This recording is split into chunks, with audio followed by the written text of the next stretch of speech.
August 14th, 2023, Goffstown Select Board meeting. And if you could all please join us in the Pledge of Allegiance. I pledge Allegiance to the flag of the United States of America and to the republic for which it stands, one nation, under God, indivisible, with liberty and justice for all. All right, first up, we have the acceptance and corrections of minutes from the 7/24/2023 public meeting minutes. Make a motion that we accept the public meeting minutes of 7/24/23. Second. Motion by Pete, seconded by Mark. Any questions or corrections? All in favor? Aye. Any abstain, opposed? Okay. And then 7:30, go ahead, Mark. I'll make a motion, we do the 7/31/23 non-public minutes, meeting minutes with corrections if need be. Second. Motion by Mark, seconded by Pete. Any questions or corrections? All in favor? Aye. Any opposed, abstain? Great. Make a motion to approve the 8/7/23 non-public minutes. Second. Thank you. Motion by Pete, seconded by Jim. Any questions or corrections? All in favor? Aye. Any opposed, abstain? Motion passes. And for announcements this evening, Selectman Lemay. Good evening. We got some good news recently from the New Hampshire State Registry for Historical Places. The Grassmere Town Hall has been put on the Register of Deeds for historic building. I got a little thing to read here. It says, the New Hampshire Division of Historical Resources has announced that the State Historical Resource Council has added 4 properties to the New Hampshire State Register of Historic Places. Grassmere Schoolhouse Number 9 and Town Hall was built in 1889 to serve the needs of the local school districts, the town of Goffstown, and several community organizations in Goffstown Center, which was later named Grassmere. The Queen Anne style structure, improvised entrance and tower made clear the building was of importance to the community. Changed little since the last renovation in 1911, it still has 2 schoolrooms in the lower stories and the auditorium on the 2nd floor.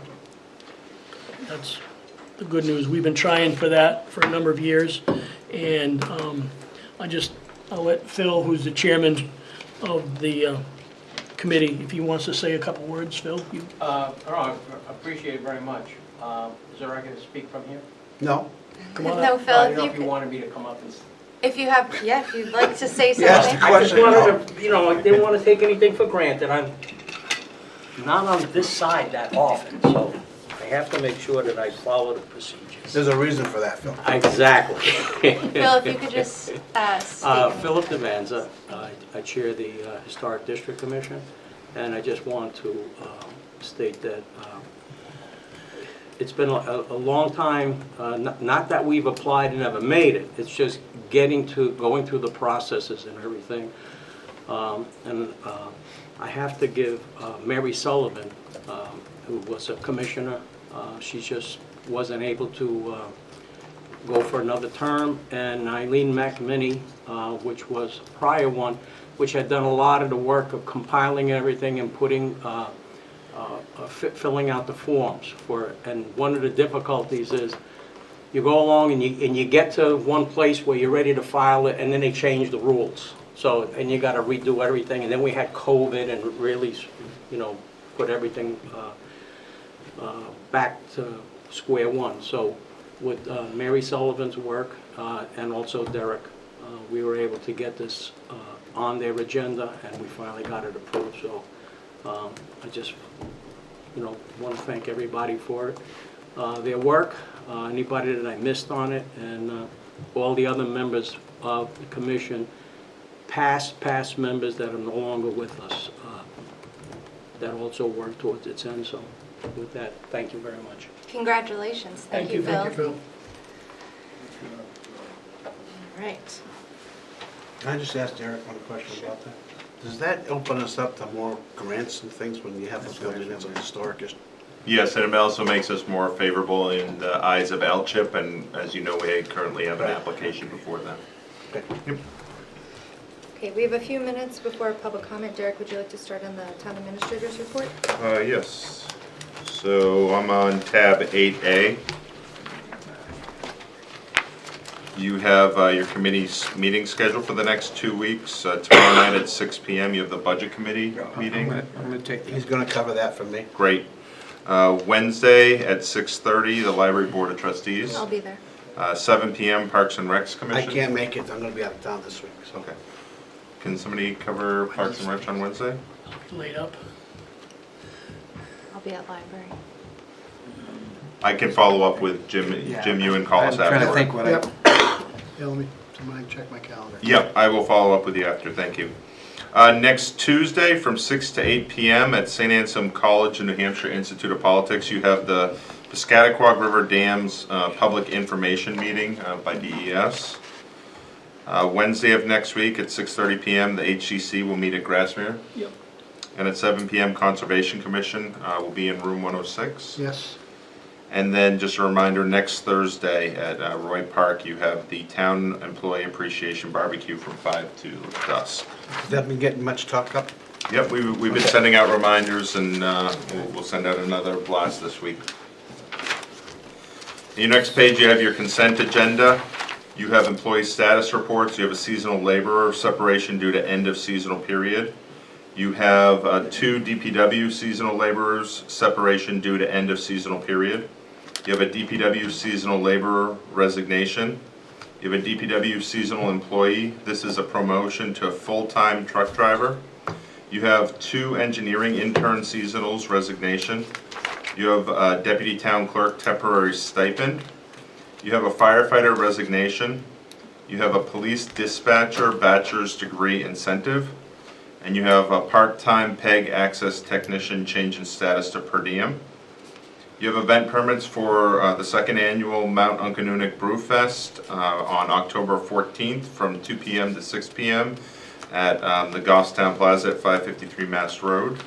And you have the Manchester City Marathon on November 12th from 8:50 AM to 4 PM. And a portion of that course is on the Goffstown Rail Trail. You have an out-of-state travel notification. This is for crash reconstruction training in Plainville, Connecticut. One of our officers is going to that. You have a deposit voucher for Grassmere Town Hall Restoration Fund. And then you have rights to inter for Shirley Hill Cemetery, Section 1, lots 84 and 85. West Lawn Cemetery, Section 1988, Lot 8. West Lawn Cemetery, Section 1988, Lot 9. And West Lawn Cemetery, Section 1991, Lot 8. Motion to approve the consensus agenda as presented this evening. second. Got a question. On the promotion to full-time truck driver, does our requirement for truck driver require CDL? After 6 months. So they have 6 months to get their CDL. Yes, and that was part of the conditional offer that was, Okay, but does the time as a seasonal employee count towards the 6 months? it does not. Do we have any other positions that we're waiting to get hired, truck driver positions that are waiting for licenses? I'll ask Adam to come up and,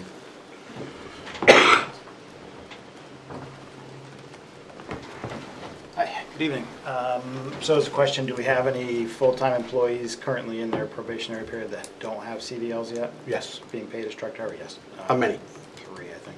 So are we just hiring full-time people now and calling them truck drivers, then sending them for licenses? Yes, that is correct. Board took How many trucks do we have Well, depends what. that we would normally use on a regular basis? So we've got, I think 10 6-wheels and 10-wheel. And how many truck drivers do we have? I just don't want us to hire laborers and calling them truck drivers. Right. That's not a way to hire a laborer, that's to hire So if. a laborer, you pay for a laborer, you don't hire a truck driver. So if Hire a you laborer, call them a remember truck last driver. year, we brought it to the board's attention, we weren't getting any applications for labor at $15.62 an hour, or whatever it was, so at that point, I requested the board allow me to just fill our open labor positions as truck drivers and use our 6-month provision that we've got for them to get a CDL for their job description. So are we following up on that 6 months with who? Sorry, what do you mean? Who's following up on the 6 months to make sure that that's they've gotten their license in that 6 months? Oh, so we track that. So if they're coming up on the end and they don't have it, depending on what the circumstances And then what are, happens? we might extend it. Well, if they're unable to meet and they're not even close, haven't started, et cetera, usually that would be a symptom of somebody who's coming to the end of their time under probation. We have a whole 9-month probation period. When is it, 9 months or 6 months? So there's a 9-month probationary period. We require CDL within 6 months. But for truck driver thing, they only have 6 months to get their license? Yes, yeah, Okay. that's when we post, that's what we advertise, get it within 6 months. So if there's usually there's other factors when it's somebody that's unable to get it and hasn't made any good progress. In the past, if somebody's made progress and they're close, they've either taken a test and failed it or scheduled a test, that kind of thing, usually we'll do an extension with them of, their. Who makes that decision? I would with the employee, and depending on the circumstances of the case, if it's we get the union rep involved if there's other factors that get. So you don't think that should come before the board if somebody's not meeting the criteria of a truck driver in 6 months? I don't. We could if- just continue it on and on and on until, Yeah, I wouldn't see that being the case. If somebody can't get it, then, you probably know we have an MOU for one member as part of their contract that was unable to get it for different reasons. But if there was going to be any kind of a, extension after extension situation, I think the board would be involved because it'd have to be a pretty special scenario where we're allowing that to go on. but if there's nobody watching it and there is no end to it, they can just go on and on and on. Yeah. That defeats the purpose. I mean, Yeah. if they're not a truck driver, they're not a truck driver. They don't have a Right. CDL in 6 Right. months. That's our. They either become a laborer or they're seeking employment somewhere else. This shouldn't be- Preaching to the choir. I think we all want everybody that can get a CDL to get one. I don't, there's no benefit to anybody if they don't, so. All right, we All have a set. motion on the table in a second. Thanks. Any other questions? Nope, I'm good. Anyone else? All in favor? Aye. Any abstain opposed? And at this time, we'll go ahead and open it up for public comment. Is there anyone here who wishes to speak for public comment? Seeing none, we'll go ahead and close public comment. Derek, do you want to do, It's a little bit early for the One appointment, but more I do know thing. I know that Goffstown Junior Baseball is here, oh, okay. so I don't know if We you can go want ahead to. and do that. Yeah. Great.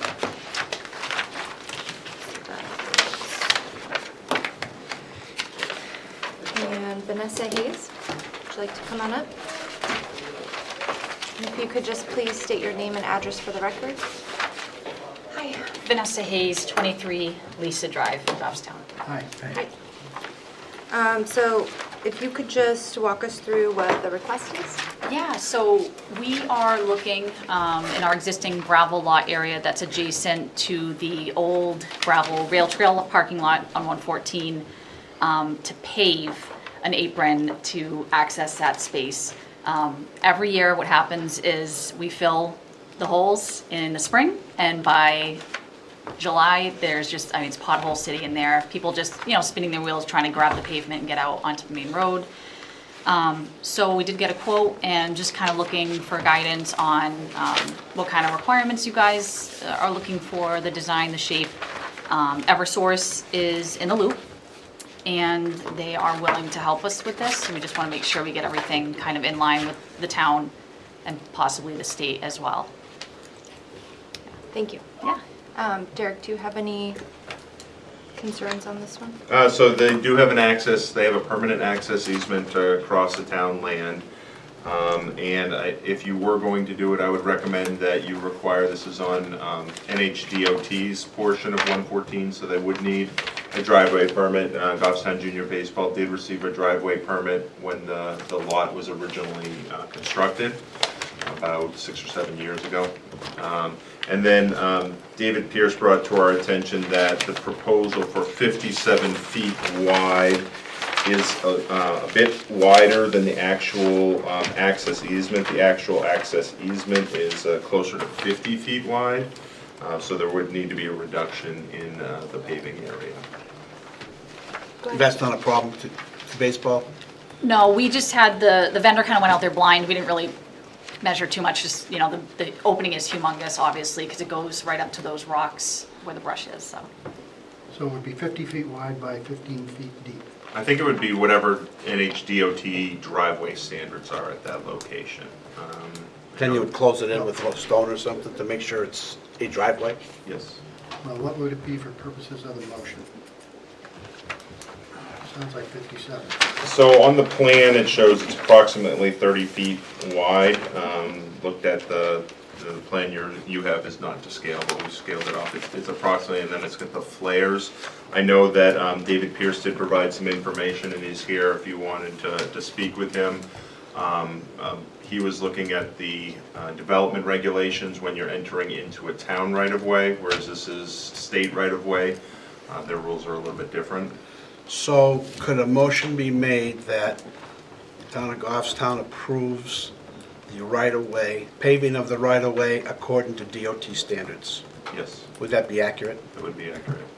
I'll make that motion. Okay. I'll second it. Chair, may I offer some comments on the subject? Sure. Why? Is it going to change the motion that was made? Yes.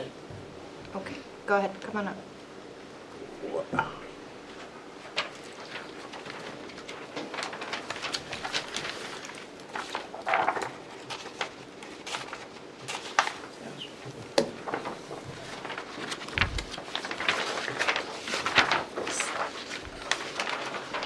Pass those down. I'm David Pierce. I'm an officer in the Friends of the Gulfstown Rail Trail. That organization provides advice to the Park and Rec Department. I'm sorry, I need an extra one for... Here. I got one. Okay. You got one? Yeah. Our organization provides advice to the Park and Rec Department for funding, design, construction activities on the rail trail.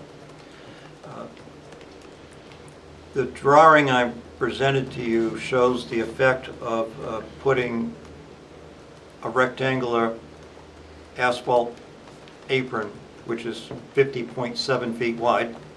That's the dimension on the easement, 15 feet deep.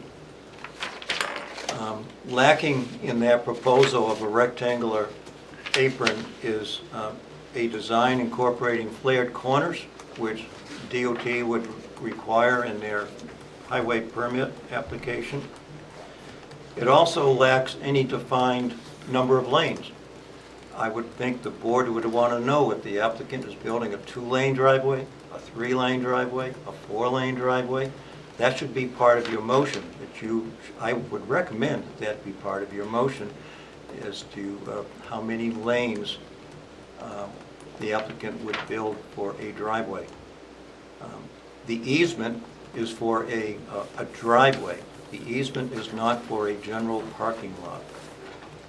And so it would be correct for this board to know what the width of the actual driveway would be. And for example, in the drawing, I've included a representation of what a 3-lane driveway would be. And that driveway was scaled from one you all may be familiar with, is the recently built entrance into the Easy Car Wash, which has 13-foot wide lanes. So David, are you proposing that they make this larger? Because we were just told that the easement was 50 feet. The easement in the drawing, you can see that the easement has a dimension of 50.7 feet. I think Sure, the so- number 57 in your original application was perhaps a typo mistake. 50.7 somehow became 57. But that's not the issue. Okay.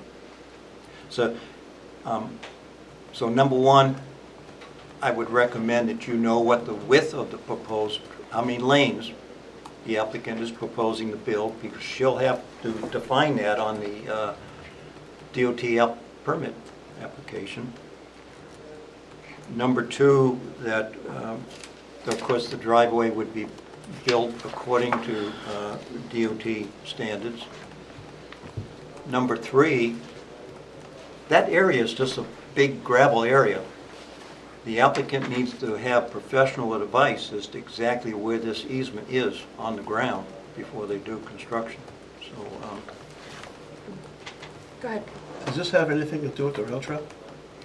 I don't know. I don't. Yes, it does, Mr. The easement. Jordan. Why is that? What does it have to do with the rail trail? Because this driveway goes through the rail corridor. That's what they use. The easement is entirely on the rail corridor. My organization provides design advice to the park department for activities in the rail corridor. So, I understand where you come from, but I understand there are also a lot of people using the rail trail that park there on a lot of occasions. And as somebody that's with the rail trail, I would hope that you would be in support of this, seeing they're using, people who use the rail trail use that parking lot. I was amiss. I am fully in support of the concept. I'm very familiar with sitting on the edge of the asphalt, wanting to accelerate into an opening in the traffic, and my rear tires spin. So we could make all the requirements here, but then it may not be DOT requirements. And I think my motion is the driveway be constructed to DOT requirements, which would cover, I'm pretty sure, cover what you're asking. I don't understand why we even have a discussion if we're Is the going to... board concerned whether this is a 2-lane driveway or a 3-lane driveway? Is DOT concerned with that? The applicant will put that in their application, but Go ahead, Jim. Can we ask the question? Does the group, have you thought of that, and what's the answer? Yeah, so it is a very large opening. I think that that's probably the tricky part here, and it's not a quite defined opening. So, you know, is there space maybe for 3 lanes? Probably, but parents do, you know, sometimes come up in doubles while one's coming in, so it could fit 3 cars, 1 coming in, 2 coming out, right and left. I mean, we don't want to pave and paint, but we want the space to avoid parents going off the apron and burning holes on the side by the stop sign instead of staying on the gravel if we only have 2 lanes. I understand what you want to do. Okay. That makes sense to me. Thanks. If you fill the whole thing up with asphalt, nobody's going to get off the edge, burning the tires, digging a hole at the end. Yeah. I understand. Exactly. Yep. Collins, did you have something? Well, it would seem to me if our action is to allow for a driveway in that location built to DOT standards not to exceed 57 feet wide by 15 feet deep to allow for adequate access and egress into and out of the site. I would like you to correct 57 feet 50.7. to be 50.7. Okay? So be it, 50.7. So you're amending my motion? Yes. Yes, I'll second that. All right. One last question is, since that entire area is a sort of there's an open gravel area, I would like them to have professional engineering as to where they are within that easement. Is that You and I something could go out there and we could build a driveway here, but Sure. they don't know, they're outside the easement. She's shaking her head, yes. you Yeah, can see. I think that's something that Eversource is willing to help us out with as well, to make sure we get it right Who in is? the easement. Eversource? Oh, Yeah. you mean provide professional engineering? I think so. I started with them, then I'm coming here, and then the state, so I would definitely get that all situated to make sure our 50.7 inches is not, 50.7 feet. 50.7 is not exceeded outside that. Great, so Move we'll the make question. sure that that's part. All right. Yep. Any other comments? Great, all in favor? Aye. Any opposed, abstain? Motion passes. Great, thank you. Great. Thanks, everyone. Appreciate it. Okay. All right, next up, we have Fire Chief. Chief Murray, come on up. We're at 5A.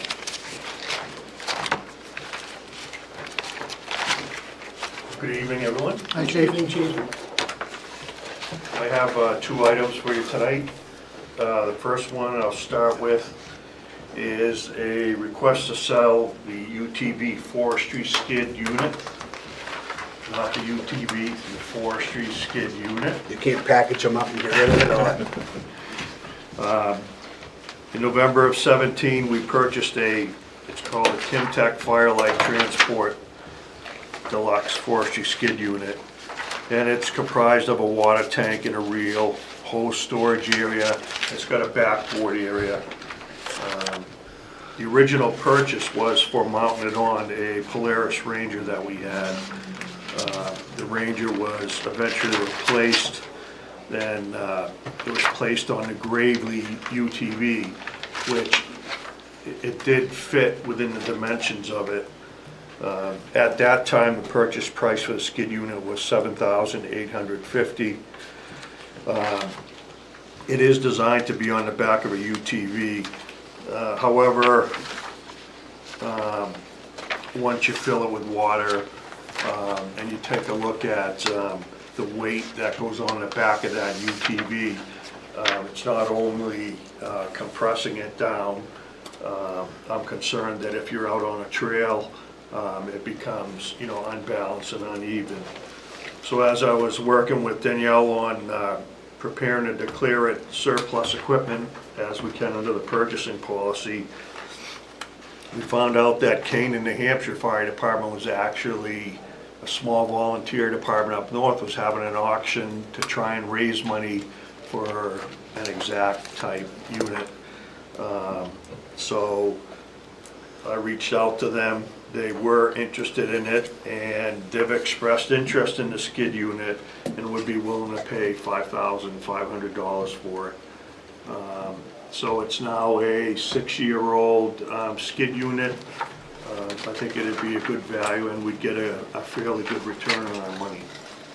If I'm not mistaken, the pump just got rebuilt last year or the year before and that as well, right? That I don't know. Okay, yeah, I'm pretty sure it did, but, That was a really good investment for us. yeah. What are you talking about? You were all for that thing when we got it. Oh, yeah, buy it. Chief, will you be requesting to buy another one? No, Just want to clarify that. We'll call it mutual aid. Cheaper. Yeah. another force unit or a UTV? Either. Just kidding. So, I'll make a motion, we allow the chief to sell that to town of Canaan. I think you actually have a motion in your Oh, excellent. packet.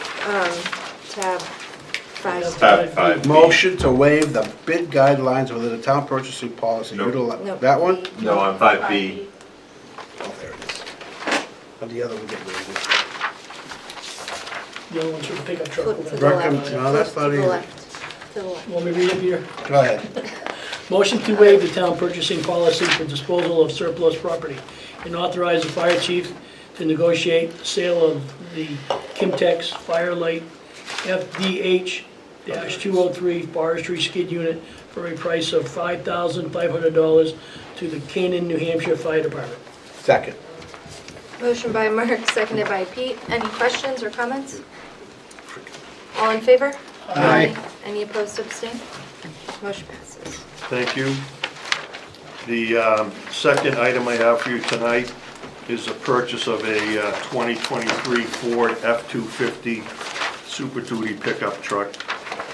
I'm requesting authorization to expend funds from the 2023 town budget CIP machine vehicles and equipment dash fire operations account 90202201 vehicles for the purpose of purchasing a 2023 Ford F-250 Super Duty pickup truck.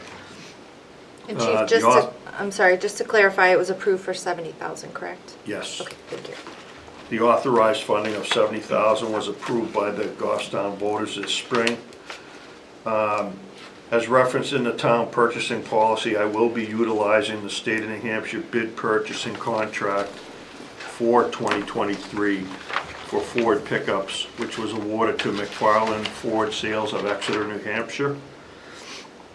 The pickup itself is $55,655. For lights, radio, and graphics, it's an additional $8,030. And for a tonneau cover, that's an additional $400. The total estimated expenditure is $64,085.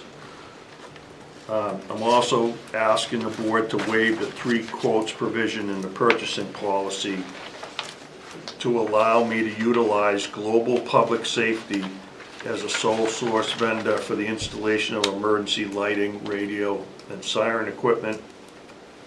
Global Public Safety provides our installation and service of all our vehicles. They're familiar with our equipment, and they've previously outfitted our 2020 utility pickup truck, which is the same model. Chief, And that- oh, go ahead. Go ahead. So my question, you're asking to retain the current vehicle, the 2009, right? Yes, That's a separate motion, though. Right. right. Yep, I just have questions about that Yep. before I, so is that earmarked as a replacement or a new vehicle? The new in the budget, do you know?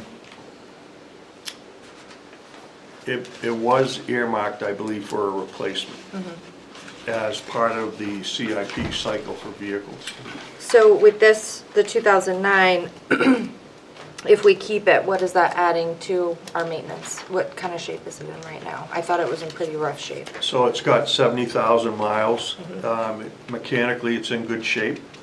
It will need a bumper for rusting, but overall, the pickup truck itself is in serviceable condition for, probably get another 10,000 miles out of it.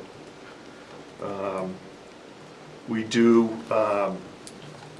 with the growth of the department, going to 24-hour shifts, many of you have spoken to me and talked about the significant amount of mileage we're putting on the engines and the ambulances, driving back and forth from Station 19.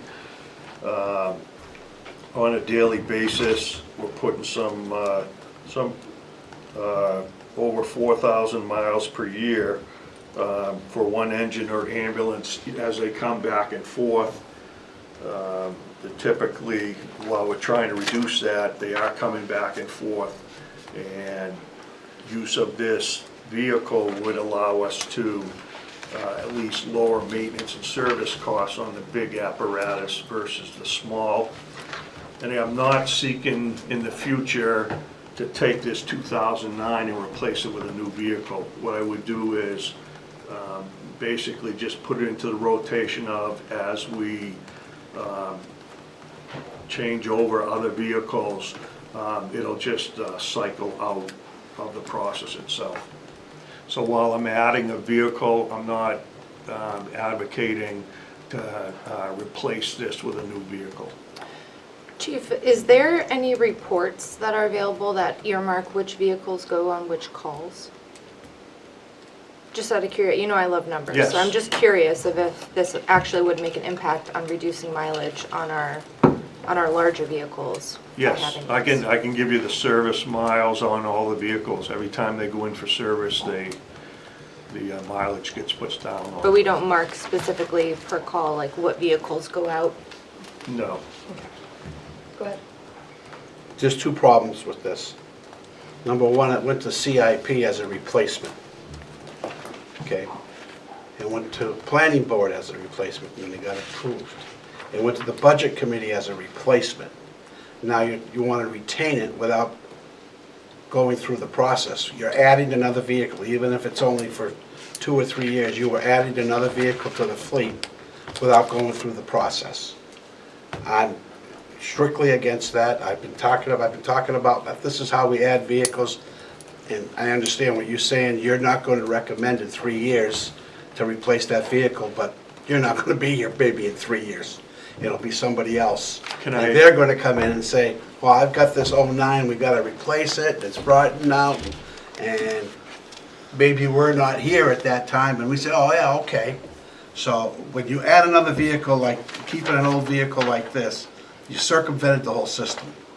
I hope you can understand where I look at that from a taxpayer's point of view. You're adding on another vehicle even if it's for 2 years. You told the budget committee you were getting rid of it, you told CIP you were getting rid of it, CIP told planning board you were getting rid of it, but now you want to keep it.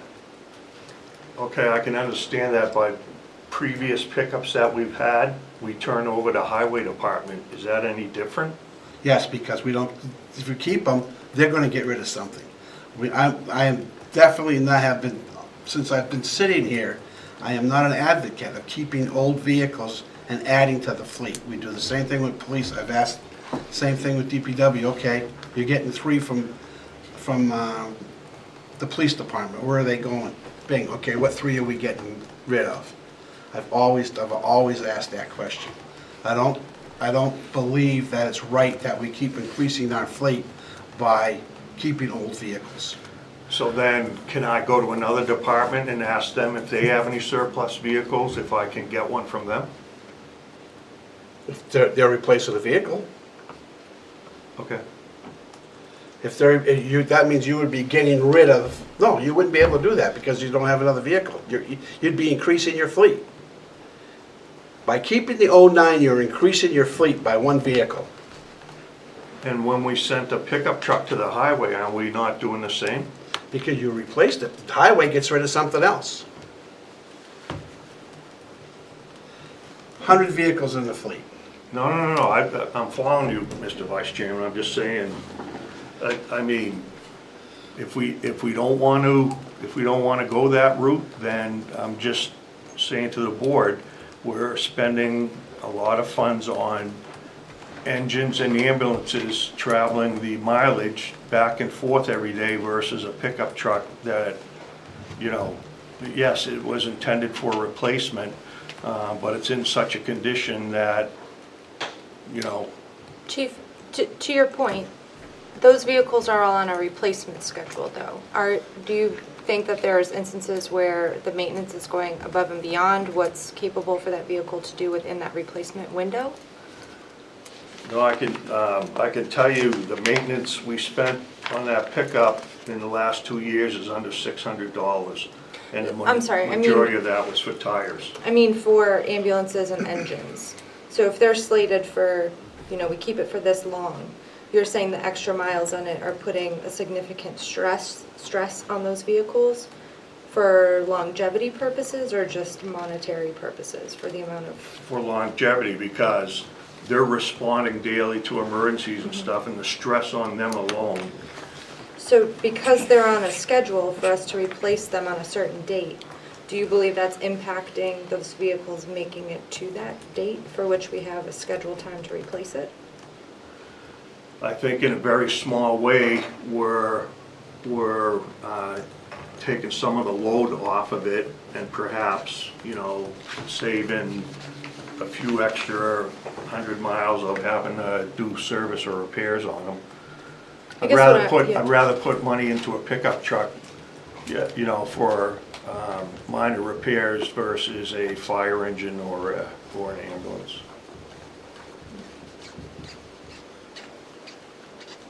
Any other questions, comments? So that has a motion here on its own. So What? there's a motion here to retain the F-250 on its own. It's its Oh own yeah, motion. there's 3 motions. Yes, there's 3 motions there, but the last one one is that, so. Yeah. Does anyone have any questions about the new truck or retaining the truck? Well, it's the same thing, you know.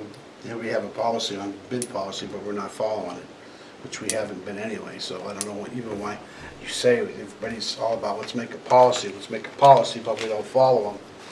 And I understand it in this case, Global does our work, and they do good work, but we still have policies that we're not following. Why do we have policies if we're not going to follow them? Can I I've made add this- to that? It's not just you, I've made this comment Right. in the past. I did want to tell the board, I did go for 2 quotes. And the second quote I got was $10,600. So I did make an attempt to, you know, get a quote. Well, that's good information to have. Yeah, I failed to, you know, tell you that, but I thought I brought it with me, but it was the same installation quotes, equipment and everything, and they came in at $10,600. Just to Peter's point, and I agree with you, and, you know, maybe we put out something to the department heads that from now on, we're gonna follow that policy, and that that we're gonna follow the policy, and, you know, you have to have you have to follow it, and that's what we expect. Now, when it comes to like the truck and you're on a state bid, that's, I think, part of our purchasing policy said if it's a state bid, you didn't have to go out to bid, you could use the state bid. And that makes sense, but I understand why you did it. I understand now that you've said you've gone out and asked other prices. That's fine, but I just think we have a policy. Why? Was the request because there was only 2 quotes instead of 3? Is that what it?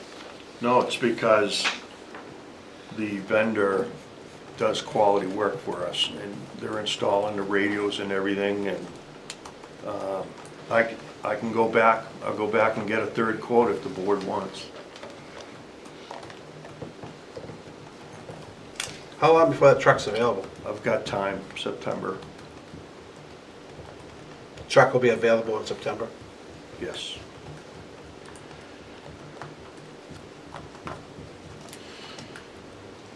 Well, let's take it one at a time. Motion to waive the bid guidelines with the town, well, it's not, our bid guidelines allow us to use a state bid. So Yes. it's really, this is not waiving the bid. No, you're gonna utilize the state. Right. So this, the way this is written, it probably isn't, Motion to use the Utilize state it. of New Hampshire. Utilize the bid. What I'm doing is just confirming that I've checked the purchasing policy. It does allow us to waive, so that's all I'm stating in the motion, that well, our bid policy, our guidelines say that you can use state bid. So I'll Right. make the motion that the town purchasing policy utilizing the state of New Hampshire bid contract and authorize the fire chief to purchase a 2023 Ford F-250 crew cab vehicle from McFarland Ford of Exeter, New Hampshire for a cost not to exceed $57,000. Second. Motion by Pete, seconded by Jim. Any questions or comments? All in favor? Aye. Any opposed, abstain? Motion I'll passes. make the second part of that motion for the lights and bells and whistles. Okay, go. You're gonna read the motion? Yeah, I'll read the motion. Go ahead. Yeah, yeah. Motion to waive the town purchasing policy to sole source the installation of emergency lighting, siren radio, and lettering of the 2023 Ford F-250 vehicle to Global Public Safety for a cost not to exceed $8,500. I'll second it. Motion by Mark, seconded by Pete. Chief, I just did have a question. On your cover page of your memo, it says $8,030, and this says not to exceed $8,500. Was just curious why the So I price just went differential. to, you know how prices are changing on the whim. I'm just wondering if you knew of Well, the any. tonneau cover is 400. So, What are they doing, the tonneau cover as well? And Yeah. in Oh, that makes sense. anticipation with Okay. electronic installation and stuff, I just wanted to. I was just wondering. So I didn't have to come back for $100 difference. Any other questions? Okay, all in favor? Aye. Any opposed, abstain? Motion passes. Okay. And finally, the motion to retain or get rid of the 2009 F-350. I'm gonna make a motion not to retain that vehicle. So I'm gonna make motion not to retain the 2009 Ford F-350 vehicle, Ford utility vehicle within the fleet assigned to Station 19. This vehicle will be put out to auction or sold, whatever, however we're gonna do it. And I think I stated my reasons earlier.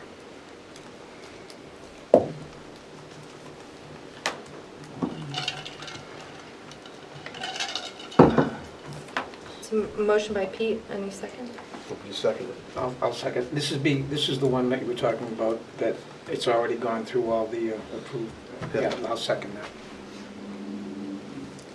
Any Do I other, need to speak any more of the motion, or pretty much? if you'd like to? No, so it's a motion not to authorize. Right. Just want to be clear. Like I said, increasing the fleet this way is not the way to do it, keep it an older vehicle. They went through the process of CIP being a replaced, the new vehicle being this vehicle being replaced. With the planning board, this vehicle replaced. With the budget committee, with this vehicle replaced. And then to keep it is not the proper procedure. And to us, Huh? and to us. Right, and to us. Any other comments, questions? Okay, all in favor? Aye. Any opposed, abstain? Motion passes. Thank you. Thank you, Chief. You have public hearing at tab 6. Thank you. No, I'm sorry, not Can we go tab over? 6, 7A.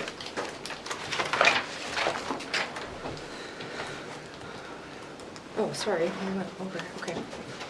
In compliance with RSA 41:14-B, the Goffstown Select Board is conducting this public hearing to accept public input on the proposed amendment to the ordinance prohibiting jumping off the Main Street Bridge, to clarify the authority for the ordinance and penalties for violation of this ordinance.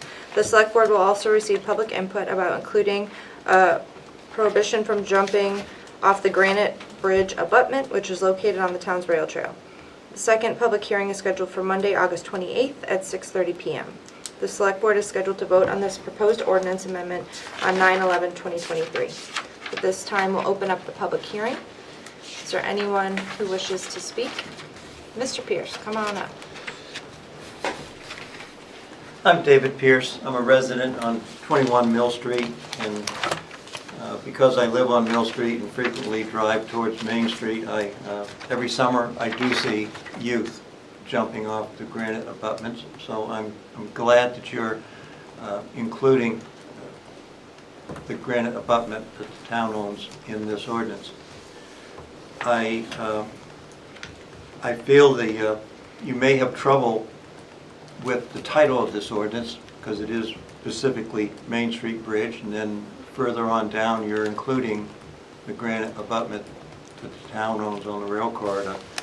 I only make a suggestion here for the board's consideration that perhaps the title of the ordinance in paragraph 5 title could be restriction on jumping from town-owned bridge infrastructure into the Hadley Falls Dam impoundment area. That title would include both bridge infrastructures. What includes the impoundment area? How far is that, is there an actual Where- designation that what is the impound? Wherever there's a bridge infrastructure on the shore or over that impoundment area, this ordinance would prevent jumping from that bridge infrastructure. How far the impoundment goes upstream towards the Blueberry Farm is not relevant to the situation. There's Well, no my bridge. question was, does it go past, the impoundment area considered to go past the bridge? It does not extend up to Parker Road. Okay. It's a river at that point. And my second comment for your consideration is that should you pass this ordinance, I think the public would welcome some sort of signage, whether it's on the Main Street Bridge or the granite abutment, advising the public that there is an ordinance about jumping. Could be, I presume one would be installed by the Public Works on the Main Street Bridge. The Park Department would be responsible for something on the rail corridor. But I thought wasn't that our intention, Derek? Yes, you Yeah, did we mention that. talked about that. thank you for listening to me. Yes, Go sir. ahead. So, given your comments, would you recommend that we change the language of Roman numeral 5, the ordinance? Correct, and once again, I'm suggesting a title, restriction on jumping from the town-owned bridge infrastructure into the Hadley Falls Dam impoundment area, impoundment pool, if we use the correct engineering term. But, you still have a Do you have a second problem hearing. with But I think we might want to wordsmith with the pending breaching of that dam, but yeah, I can provide some.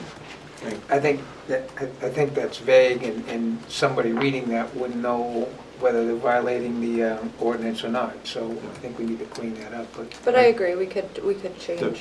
The title language could perhaps. include both the names rather than just, my point is include in only one name. And then Main you're- Street, but if you say Main Street Bridge and abutment, you're pretty much covering it. Thank you, Pete. You got my point. Yeah. Thank you well, for yeah, listening to me. Thank you. thank you. Anyone else who wishes to speak?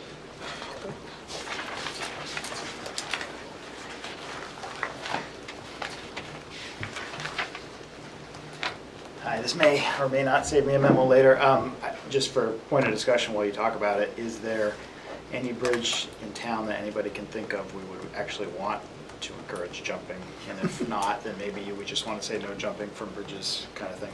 Make it, apply to the rest of them. I You certainly sure wouldn't want to jump off the Henry Bridge Bridge. No, no, pretty shallow there. The muscles might save So you, but municipal bridges and their abutments? maybe. I can't think of any now that I'm trying to go through the process. I don't know if they're any safe for jumping, so I'll leave that up to the board, Yeah. but that's my. On Kelly Street, they jump off the rail trail bridge all the time, so, On the Manchester side. yeah, on the Manchester, that's Manchester though. Okay, something to consider. Anyone else wishes to speak? Okay, at this time, we'll close the public hearing. Thank you. And next up, in compliance with RSA 41:14-A, the Select Board is conducting this public hearing to accept public input pertaining to the town's acquiring through donation property from the Francois Marier of a 7,500 square foot vacant parcel of land off Mountain Base Road, tax map 42, lot 46, currently assessed at $2,100. A second public hearing is scheduled for Monday, August 28th at 6:30 p.m. The Select Board is scheduled to vote on this land acquisition through donation on 9/11/2023. At this time, we'll open the public hearing. Is there anyone who wishes to speak? Okay, seeing none, we will close the public hearing. Do you want to read this? Oh, was this an announcement? No, that was Sir? not an announcement. Okay. That was an invitation for the select board members. That's, okay. And when's the vote scheduled for this? 9/11. 9/11? Thank you. All right, next up, we have the DPW Director, Adam, Oh, there it is. and we are on tab 6. Again. Hello. Okay, everybody's second favorite topic after equipment. Request tonight is for the board to institute a method of on-call pay, premium pay, or stipend, in more particular case for any supervisors that, for DPW anyway, that provide winter on-call support on a rotational basis, usually from Thanksgiving weekend through first week of April, I guess, second week of April. Currently, we have 5 people on the supervisory list. Our assistant director, highway superintendent, solid waste foreman, cemetery foreman, and the fleet and operations manager. They provide 24/7 coverage. Usually, the 5 weekdays, we have a rotation through the group, and then whoever's got Friday would cover the weekend as well, so they would have 3 days in a row. During the winter period, quite often, this turns into a substantial amount of extra work, which they are compensated for if there's an actual call-in. But it's a fairly regular occurrence to be on call and know that you're likely to be called as well. I should have prefaced this by saying that step one in a situation like this is to look and see if we are legally required to do this, and maybe we're just delinquent in meeting the legal requirements. It's a bit of a gray area, but there are some cases that the Fair Labor Standards Act has been adjudicated, and there's some criteria to kind of help decision makers decide if it's compensable to be on call. So in certain cases, hour for hour, we would be legally required to pay for that on-call time. For the case of, and so the kind of things that they're thinking about there, geographical restrictions, so are you allowing people to go a certain distance from where they might be needed at their place of work, required response time, and obviously those two can play into each other. If you have to be responding within 45 minutes, which is what we require our crew to do, our on-call supervisors, actually, we're hoping that they're picking up the phone the first call, and there's not like a 45-minute delay if there's an accident and they need barricades or whatever. Another criteria might be the frequency of calls during a period, so how often are you going to get called throughout the night? So in some cases, ambulance operators who have had maybe to respond 3 or 4 times in a 24-hour period were found that is enough to basically not make use of your time off away from work, and that was found to be a compensable type on-call situation. Occasionally, we're getting called that many times in an off-hour cycle on a weekend, especially if there's a melt and refreeze type thing, but I would say we're not quite there on a regular basis. The one offsetting piece, though, is our calls tend to be longer, so it's not an ambulance call and get to the hospital. It could turn into a 16-hour call, and then there's not much left time on your weekend day. Another thing, if you're giving the employees a pager, I guess this is a little old, but a pager or a cell phone, how much freedom do you have away from being on call? The extent of personal activities are actually engaged in during the on-call time, how much can you actually enjoy your time off, in other words. And length of time that you're on call periodically versus continued on-call status. So looking at some of the examples that have made it through either the courts or Fair Labor Standards wage and hour opinion letters, it appears that we're near that line, but I don't think we're over that line where it's legally required. So then the next step is, okay, well, if we're in a competitive wage environment, what are other communities doing? And in the memo, I've kind of laid out that we are definitely an outlier when it comes to having any on-call pay provision. Several communities do. The state of New Hampshire, which covers everybody from Liquor Commission, DES, DOT, admin, et cetera, is the one I sort of most closely modeled as far as my recommendations here, but many other communities in the state, usually DPW, because the uniformed services more often than not are on a rotational shift schedule, or in the case of fire departments, a lot of the time 24-hour schedule, so they have less need for the on-call piece. The cost for the town to provide 24/7 on-call coverage for that winter period would be about $15,000 total, for not per person, but total for the whole winter, which I think is pretty good. If we were going to try to hire a company to come in and provide some sort of call service, it's going to be more than that, I'm sure. Especially when you consider those people are then also knowledgeable enough to know who to call in next, or if they could handle it themselves. We're kind of building in some knowledge base there too. The request would be to implement a stipend for this coming winter, but also if we do a people in revision for 2024, I'd like to include it there, and then we don't have to keep revisiting, I guess. But the page 2, I had an attachment with my recommendations for some language for that if we were going to do a personnel plan amendment. Weekdays, an hour and a half of 1.5 time rate for each day that somebody's on call, and that would be a Monday through a Friday for DPW. We could reword it as a normal work day and a non-normal work day kind of thing for folks that don't work Monday through Friday, I guess, if there are any. Weekends, Saturday, Sunday for us anyway, amount equal to 3 hours at 1.5 pay for each day you're on call. Holidays, obviously a little bit more valuable, so to speak, for folks in their private time to be called away or be on call on Christmas. Obviously is not fun for anybody. Recommended 6 hours of time and a half. So all in all, a normal week in the winter would be 13.5 hours of total overtime spread out amongst those 5 people. And we're getting for that 128 hours of off-duty coverage. So for 13.5 hours overtime, we're getting 128 hours of coverage. Just to compare that to the state of New Hampshire, which I guess is a pretty good comp considering how many employees they have. They pay 4 hours of straight time for every weekday worked, 6 hours of straight time for every weekend day, and 6 hours of straight time for every holiday pay. So we'd be coming in below that. And then it's kind of scattershot, other towns. Concord, ASME has an hour of overtime per day, 4 hours of overtime for a holiday. There's towns that do $1 an hour, $2 an hour, $2.50 an hour if you have a pager for every hour that you're on call. I'd prefer to keep it in the day time frame. That's how we schedule with dispatch on the calendar. We don't kind of break it into those minute little fractions, so it would be more helpful to do something by the day. And I would like to keep it at something fixed to somebody's hourly rate. That way, if somebody's off time, it might be more valuable depending on what their normal hourly rate is.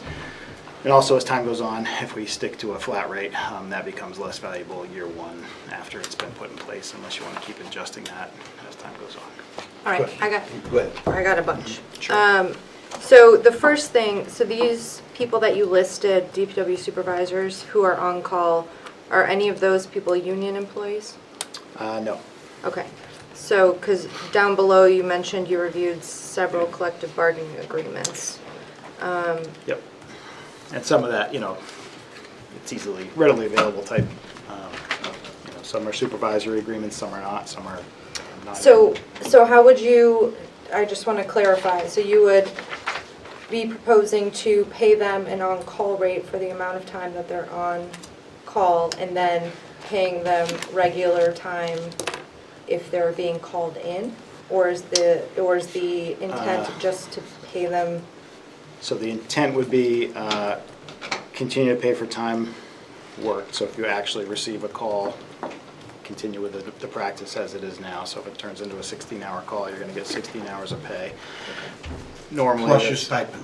Normally, right. Correct. Normally, that's going to be a time and a half rate, of course, at that point. But yes, plus a stipend just for being, just for the, like Fair Labor Standard says, on conditions placed on the employee's activities which are so restrictive that the employee cannot use their time effectively for personal pursuits. So that's kind of the language they use. So if you're, trying to lock somebody up and restrict what they can, where they can go, how far away they can go, when they have to be in contact with cell phone, which is an issue in New Hampshire where a lot of people go up north for camps, be away from family or be willing to leave family on the weekends, and then also. So is that a current requirement that you restrict how far they can go, or is that something We you'd have a like to time, implement? so we have a time requirement for Okay. winter staff, 45 minutes from call to punch in. And then That's for- for our union employees. Our supervisors, the expectation is if the phone rings, you pick up, but Okay, and then for these supervisors, how often are they physically coming in? during this window in the winter, it very weather dependent, of course. It's not unheard of to have, somebody have 5 or 6 call-ins in 1 week.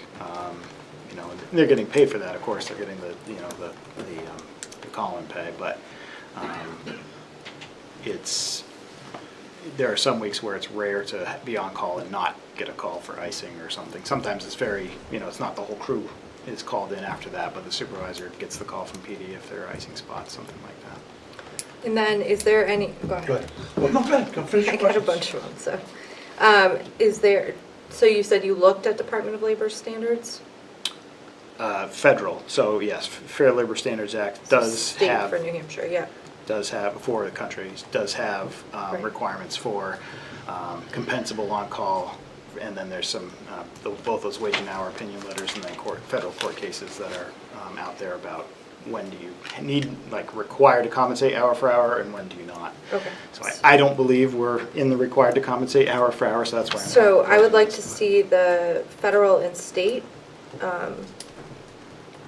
Department of Labor requirements for, if you could do that, Derek. And then Adam, if you could put together the collective bargaining agreements. You have them already? Okay, great. I'm not going to review them. No, it's fine. Have Just give time. it to you now. I I'll could save go the- through them right now, but Save me for the next email time. and save the tree. Oh, there's only one. Okay. Well, we could just get these, Tina, if you take this and get it to us. Yep. Thank you. And then my next question would be, because these employees are non-union, do we have any other employees, Derek, that do on-call Yes, in town yes, that are not paid for that currently? yes. Can you tell me who? IT staff, some of those are salary employees, but also sometimes hourly employees. Facility maintenance, Roger will respond here.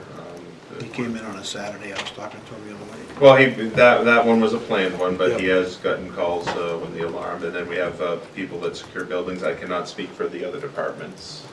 We'd have to reach out to the other departments. Can we find that out too? If anybody is currently scheduling, because if we make this change in the personnel plan, then it applies to everybody. So I want to see who falls under that. They not only cover calls during that period, but they also cover calls in the summer too. Isn't there somebody on duty or on-call person? So if a tree goes down, Right now, it's catch as catch can for dispatch, and I feel a little ambivalent about that. I think The bang for the buck of trying to do a year-round on-call, I don't believe would be in our best interest, just based on the number of calls.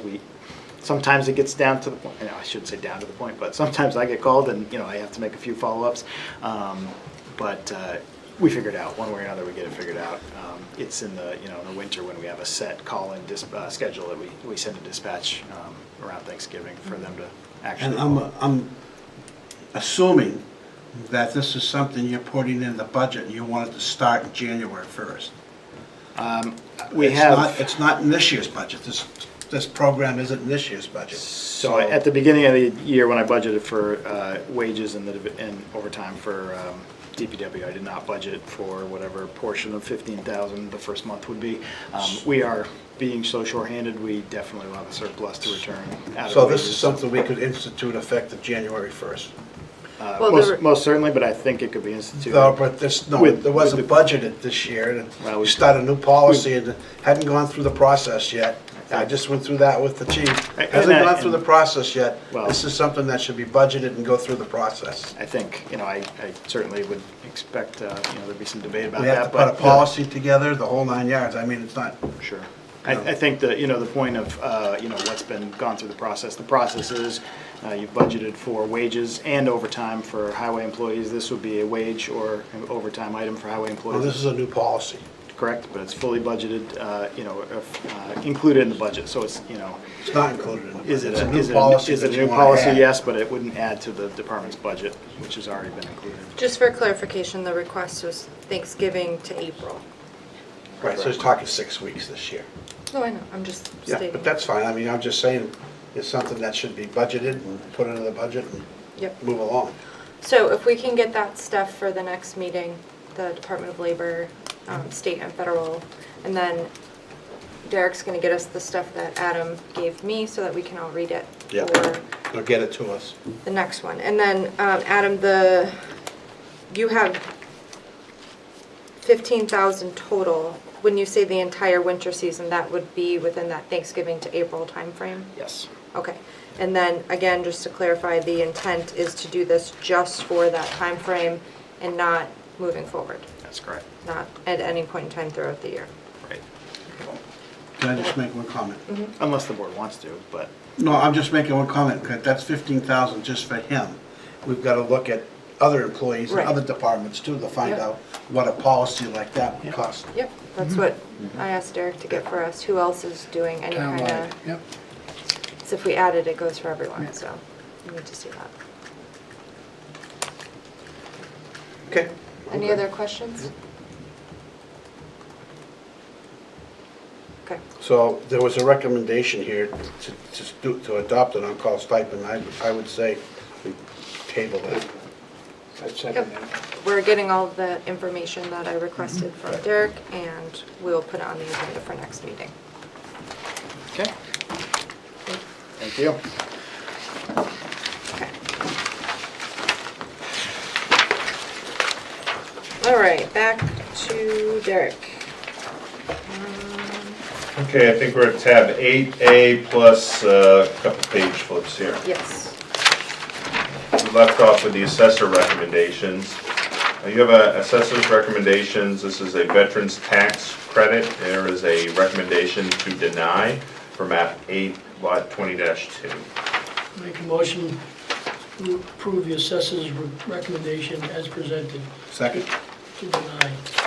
Motion by Mark, seconded by Pete. Any questions, comments? Was this, did I remember reading it because they couldn't verify his service? Yes. So could he bring it back if he can prove? For a future tax year, yes. Any other questions?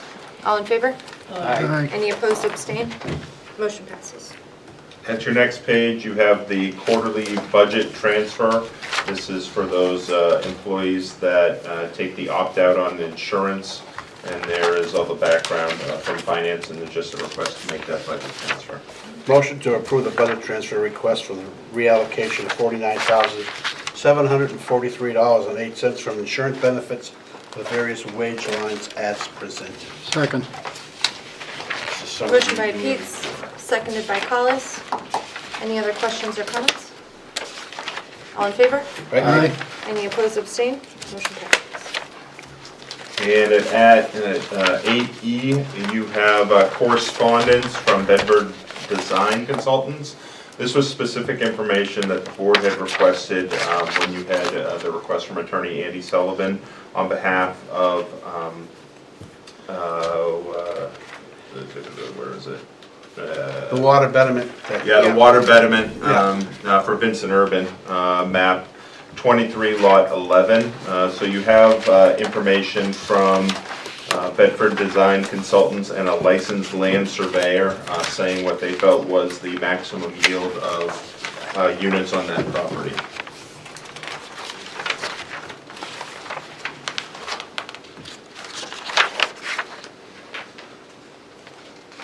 And just to remind the board, previously, Attorney Sullivan had asked for two options. One would be to recalculate and refund based on the maximum 6 units as an alternative, also to abate the remaining unpaid betterments.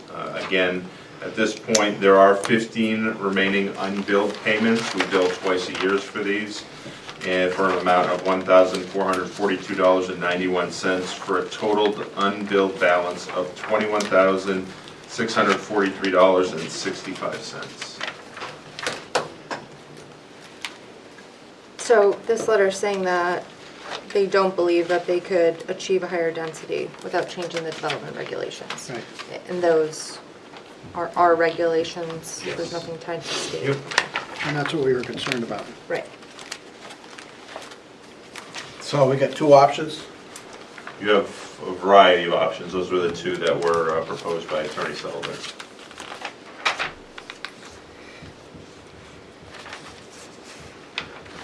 Okay. So at this point, I'm sorry, Derek, can you review the options again? It's two. Yeah, I just want to, I'm going to call up the Thank you. July 10th packet, because that had the exact amount.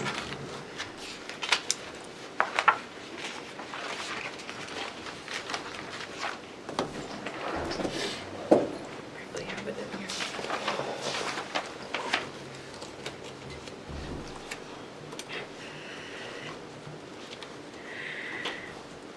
Okay.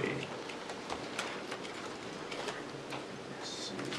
Okay, so the amounts were, so originally, back in 2011, the betterment assessment on these two properties was $68,004.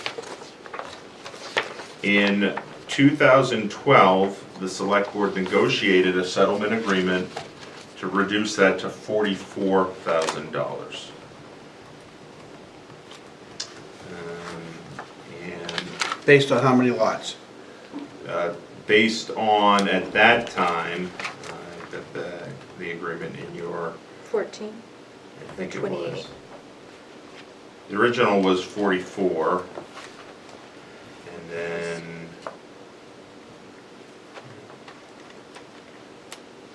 There's like a table on page there's a 2. table in the, so as to be at 100% and one was to be at 0%. I'm not seeing the number of lots, but that was the agreed upon amount back in 2012. Well, that was based on the number of lots that they were proposing, and then they would say they can't get that many lots, and we were asking to be, So the 2011, the town planner looked at the property without, looking at it and what our development regs could be, and came up with a number of units. That's how they came to the 68,000. Right. After they got the first bill, they came in, they filed an abatement, and it was negotiated to 44,000 after consulting again with the assessor and the planner at that time. Again, the town did not go out and survey that, or there was no engineering done to do that. So it was, again, an estimate and a settled amount at that time. So now, what they're asking for is to reduce the $44,000, to reduce it by $75,000. 75%, I'm sorry. I was gonna say, you got me. So it would be to reduce that to $11,000. So the $44,000 they're saying should have originally been reduced to $11,000, and any surplus should be returned to us. That surplus would be approximately $10,000, give or take, because there was some, so at this point, of the 44,000, they have 23, they have $21,643.65 remaining of unbilled Out of balance. the 44,000. Out of the 44,000.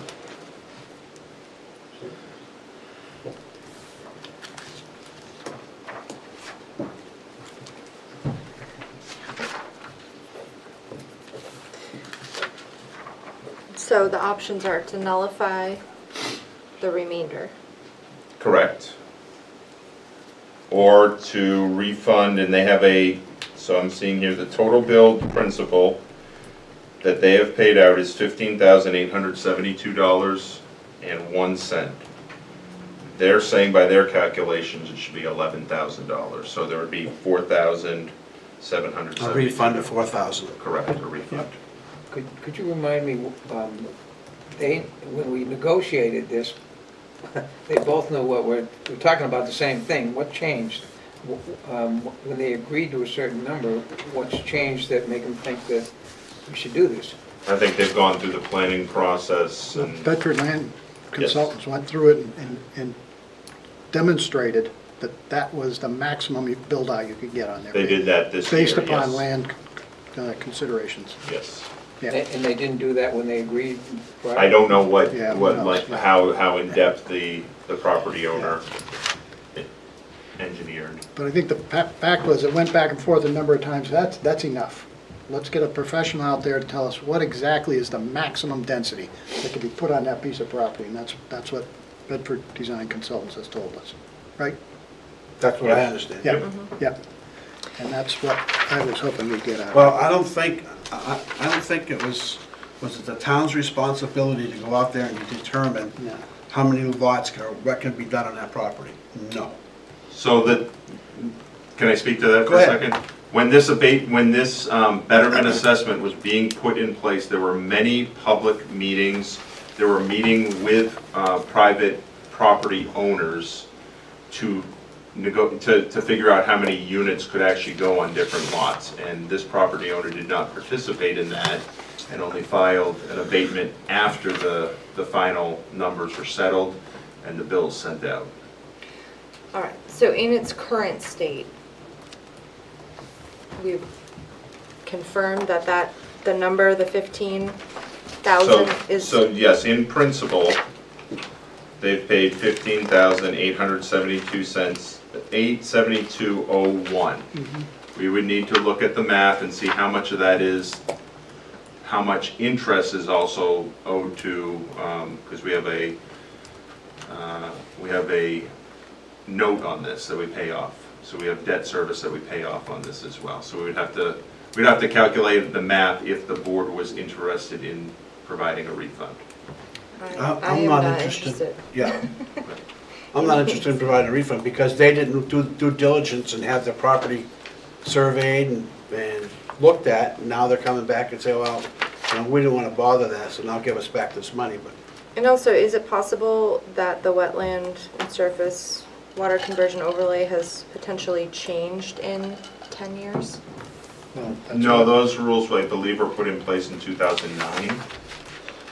Okay, I was just So like the there was- actual typography of. Well, the I don't know wetlands if there's would actually been a potentially change to change. wetlands on the property, That's but what I mean. the zoning regulations were last revised in 2009 in terms of the wetland Okay, conservation. so we can agree that as of today, this is the amount that should be paid based on current, what they found, the current zoning ordinance. Is that correct? Yes, they're saying that's the most that they, for units that they would have gotten is 6. Okay. So I'm fine with that, but I am not in favor of paying them any money back. Unfortunately, that was the agreement. I'm glad they've clarified what their property is zoned for, but unless there was any wrongdoing on our behalf, I don't believe that we should pay them back. So we want a motion to.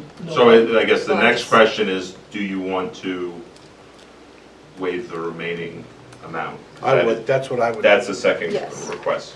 I think so. That's the four- That's the four- So correct why thing don't we to just do it all in one? So is that the 4,000 number, the four No, it would be to, the unbilled balance is? is 21,000. I thought it was 11,000. No, they originally said it should have only been Been 11,000, okay, okay. and that they have overpaid on that Right. and are due a refund. This is, if you agree, this would be to abate the unbilled balance of $21,643.65.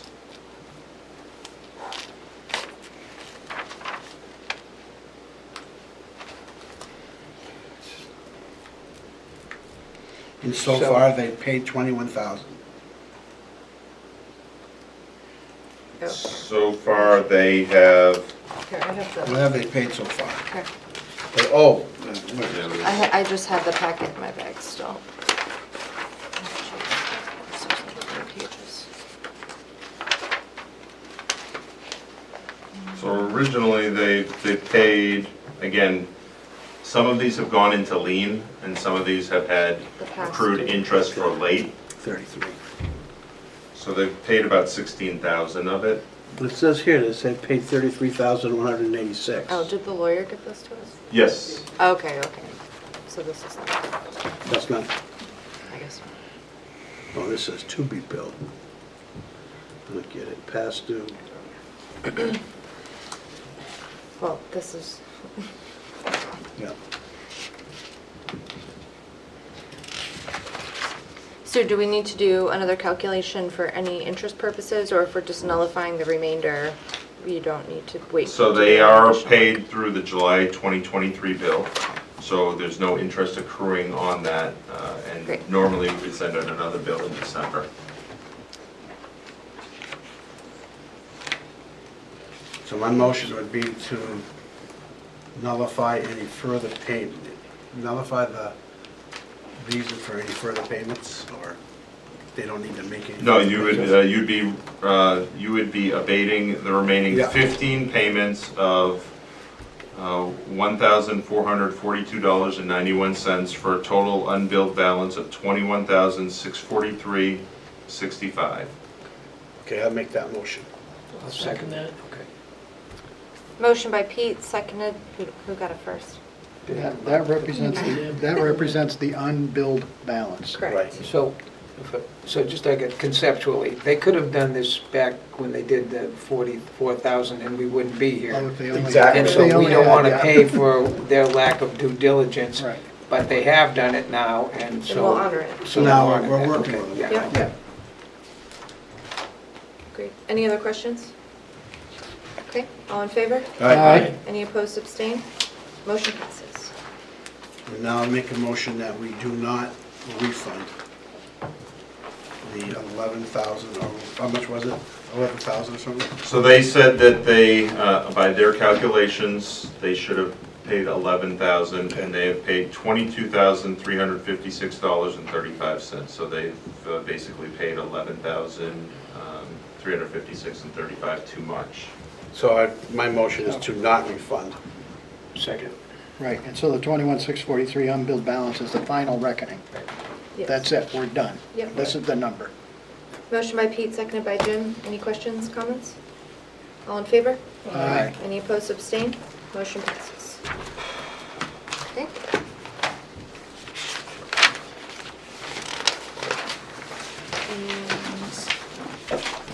And select board discussion. So first up, new business. Does anyone have any new business? Or old business for that matter? We'll move on to the action matrix. So first up, the police station. I haven't had a chance to follow up with the chief after your meeting last week. Okay. But Adam, do you happen to know if there was any headway on surveying the grade potential for that secondary access road? Okay, just wondering. Thank you. Okay. The village pedestrian bridge. Pete, do you want to? I met with Rotary, made them an offer. There was not a quorum there. And I gave them to the end of the month to give us an answer, and they said they would. When, And I think that ad hoc committee meets first week of September, am I right? It would be September 5th. September 5th, so we'll have an answer by then.